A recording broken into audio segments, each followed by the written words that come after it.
Hello sir, how can I help you? جی مجھے appointment چاہیے اپنی بہن کے لیے. آپ وینسڈے کو ہماری کلینک وزٹ کر سکتے ہیں. شام کے ٹائم آپ آ جائیے. آپ کا نیم سر؟ میں ہاشم، بٹ پیشنٹ کا نام فرا ہے. میں سارا ایک کاؤنسلنگ کلینک میں ایز اے ریسیپشنسٹ کام کرتی ہوں. یہاں آئے دن فیمیلز اپنی کاؤنسلنگ کے لیے آیا کرتی ہیں، کوئی گھر والوں سے چھپ کے، کوئی اپنی دوست کے ساتھ، کوئی اپنی بہن کے ساتھ جو ان کا ہمراز ہوتا ہے. میں یہاں پچھلے 8 سال سے کام کر رہی ہوں، پر آج تک کسی بھائی نے اپنی بہن کے لیے کاؤنسلنگ کے لیے ہم سے اپوائنٹمنٹ نہیں لی. میں پورا دن لوگوں کو ریسیو کرتی رہی اور کالز اٹینڈ کرتی رہی، پر مائنڈ وہیں پہ اٹکا ہوا تھا کہ ان بی کا کیا کیس ہو سکتا ہے جو بھائی ان کا علاج کروانا چاہتا ہے. آن وینسڈے ایٹ 6 PM. السلام علیکم میم، ہمارا آج اپوائنٹمنٹ ہے. وعلیکم السلام سر، کیا میں آپ کا نام جان سکتی ہوں؟ میں نے فائل اوپن کر دی کہ پیشنٹس کا نیم دیکھ سکوں. فرا. او. پھر میں غور سے دیکھنے لگی. ایک بہت ہی نازک سی لڑکی اس آدمی کے ساتھ کھڑی تھی جو اس قدر کمزور اور بیمار لگ رہی تھی کہ مجھے تجسس نے آ گھیرا کہ آخر ایسا اس کے ساتھ کیا ہوا ہے جو اس کی ایسی حالت ہو گئی ہے. جی سر، آپ تھوڑی دیر بیٹھ جائیے، تھوڑی دیر میں آپ کو بلاتے ہیں. پھر وہ لوگ کاؤنسلر سے مل کے چلے گئے اور میں گئی اس کی فائل لینے. اور میں وہاں جو اس لڑکی کی کاؤنسلنگ کر چکی تھی اس سے میں نے پوچھا کہ ان کا کیا کیس ہے، تو وہ افسوس سے کہنے لگی، بیٹا وہی جو آج کل ہماری یوتھ میں بہت عام ہو چکا ہے. ہر کوئی کرنا چاہتا ہے، کوئی اسے آزما کے کرنا چاہتا ہے، کوئی شوقیہ، کوئی شگل میں، کوئی اپنے گھر میں محبت نہ ملنے پہ کرتا ہے. آپ یقین جانیے کہ میرے اتنے سال کی کاؤنسلنگ میں ایسا پہلی بار ہو رہا ہے کہ کوئی بھائی اپنی بہن کو اس فیز سے نکالنے کے لیے اس کا علاج کروا رہا ہے. اس کا بھائی کہتا ہے کہ کوئی کہتا ہے کہ اسے کوئی ذہنی مرض ہے، کوئی کہتا ہے کہ اس پر جادو ہو چکا ہے، لیکن وہ بھائی اس کا ہر جگہ علاج کروا رہا ہے، لیکن اس کی بہن ٹس سے مس نہ ہوئی. وہ میری منتیں کر رہا تھا کہ اس کی بہن کو پہلے جیسا کر دو. وہ پہلے ہنستی مسکراتی تھی، اس کی وجہ سے گھر میں رونق تھی، پر افسوس اس سے محبت نے سب کچھ چھین لیا، اور یہ محبت ویسی محبت نہیں ہے. Flashback. So now comes the talk between 2 friends, Nayab and Farah. Nayab کہتی ہے فرا جواب دیتی ہے فرا درخت کے نیچے بیٹھ کے اپنے نوٹس بنا رہی تھی. نیاب: وہ ان لڑکوں کا گروپ دیکھ رہی ہو؟ وہ یار، اس میں جو ذیشان ہے وہ کسی لڑکی سے آج تک نہیں پٹا. زارا نے بھی بہت ٹرائی کیا، اور زارا کی خوبصورتی سے تو تم واقف ہی ہو. فرا: سنو نا. فرا: مجھے کیوں بتا رہی ہو یہ سب باتیں؟ تمہیں پتہ بھی ہے یہ باتیں میرے سننے کی نہیں ہیں. مجھے اپنے نوٹس بنانے ہیں اور بھائی کو بھی دکھانے ہیں. یہاں سے فارغ ہو کے مجھے اسے لینے جانا ہے. نیاب: اف، سارے جہاں میں ایک تمہارا بھائی ہی ہے، ہر وقت بھائی بھائی بھائی. اچھا سنو نا، کیوں نہ ہم اس لڑکے کو مزہ چکھائیں؟ اس کو بڑا غرور ہے. زارا کتنی دکھی ہے اپنے ریجیکشن پہ. اب ہم دوستوں کے لیے تم اتنا نہیں کر سکتی؟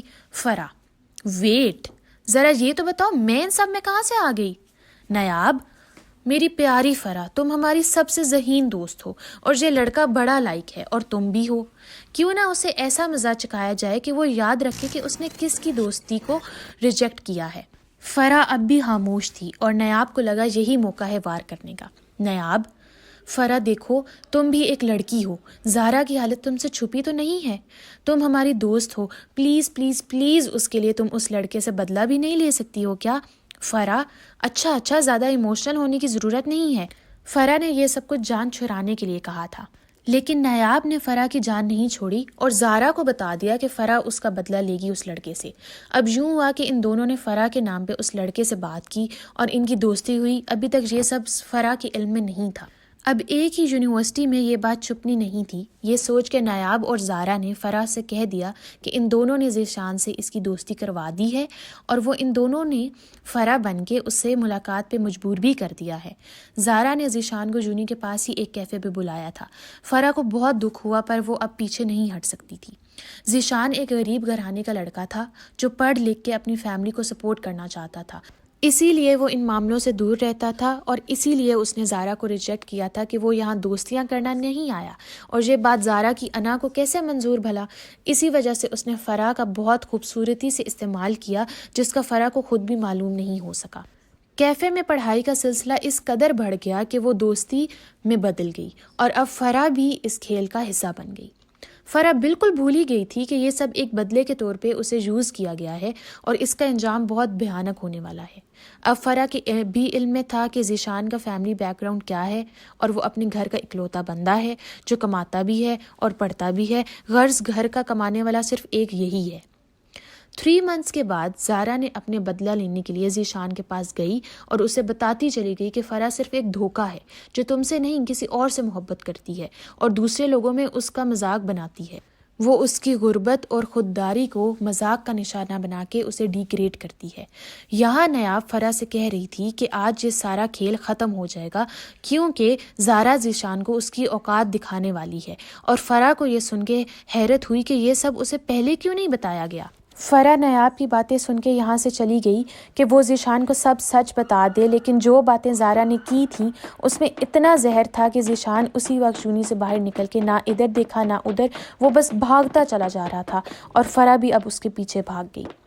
ذیشان کے بھاگنے میں ایسا دیوانہ پن تھا کہ اسے دکھ نہ سکا کہ سامنے ایک کار آ رہی ہے اور ہارن بجا رہی ہے، اور اسی میں ہوا اس کا ایکسیڈنٹ اور اس کی سانس وہیں پہ ختم ہو گئی۔ فرح کا بھائی اس دن کالج سے چھٹی کر کے اپنی آپی کو سرپرائز دینا چاہتا تھا اور بتانا چاہتا تھا کہ وہ بہت اچھے نمبروں سے پاس ہوا ہے، پر اپنی بہن کو پاگلوں کی طرح بھاگتا دیکھ کے وہ بھی اس کے پیچھے چلا آیا اور اس نے بھی یہ منظر دیکھا۔ Back to clinic. سارا، واقعی ایسی دوستیاں ہمیں برباد کر دیتی ہیں۔ آج اس وزٹ کو 4 سال ہو گئے ہیں۔ اس کا بھائی آج بھی اسے ہمارے کلینک لاتا ہے۔